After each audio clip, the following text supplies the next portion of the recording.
Hello नमस्कार सखींनो, उज्ज्वला's kitchen कट्ट्यामध्ये आपलं सर्वांचं स्वागत। आज आपण मुळ्याचा ठेचा बनवणार आहोत। त्यासाठी प्रथम मी पहिले शेंगदाणे भाजून घेते। आता आपले शेंगदाणे भाजून झालेले आहेत, ते काढून घेऊया मिक्सरच्या भांड्यामध्ये। आता आपण त्यामध्ये तेल घालून घेऊ, थोडंसं तेल घालूया।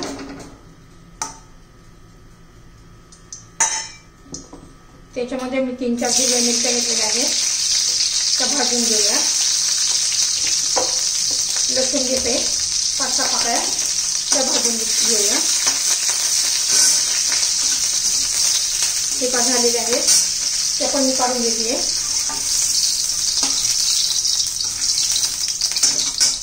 तेही मिक्सरच्या भांड्यामध्ये घालून घेते।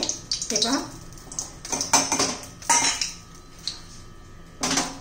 हिरवी मिरची, शेंगदाणे आणि लसूण आणि कोथिंबीर घालून घेते त्यामध्ये।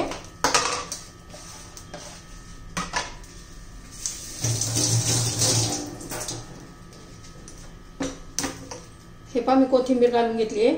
आता हे मिक्सरच्या भांड्यामध्ये फिरून घेते। हे पहा, या पद्धतीने मी फिरून घेतलेले, एकदम बारीक केलेले नाहीये। आता आपण मुळा किसून घेतलेला आहे, त्याची साल काढून मुळा किसून घेतलेला आहे। तो आता मी मिक्सरच्या भांड्यामध्ये घालून घेते। हे पहा, आणि तो पण फिरून घ्यायचा आहे। तो बारीक नाही करायचा आपल्याला, असं दिसलं पाहिजे, फक्त एकजीव होण्यासाठी आपण ते फिरून घेणार आहोत।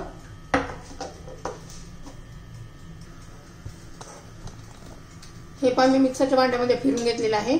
किस जशाचा तसा दिसतोय, फक्त एकजीव करण्यासाठी आपण केलं होतं। आता आपलं तेल गरम झालेलं आहे, त्यामध्ये मोहरी घालू, जिरं घालूया,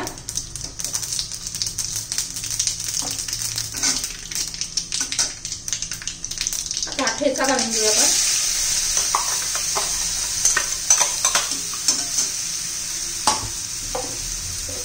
व्यवस्थित असं हलवून घेऊया आता।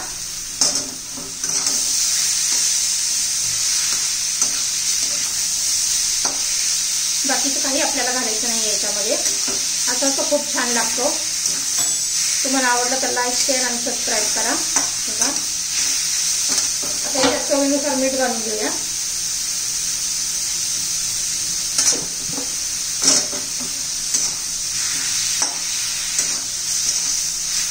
खूप छान लागतो चवीला असा। हे बा, असे शेंगदाणे भाजून घातले ना तर छान टेस्ट येते त्याला। तुम्हाला नसं घालायचं तरी चालेल, पण मग ठेचा खाताना असं भाजलेले शेंगदाणे क्रंची क्रंची लागतात आणि छान टेस्ट येते त्याने। त्याच्यावर आपण झाकण ठेवूया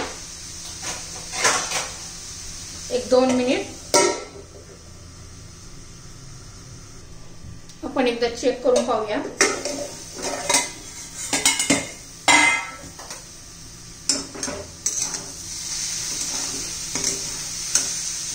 मुळ्याचा ठेचा आपला तयार झालेला आहे।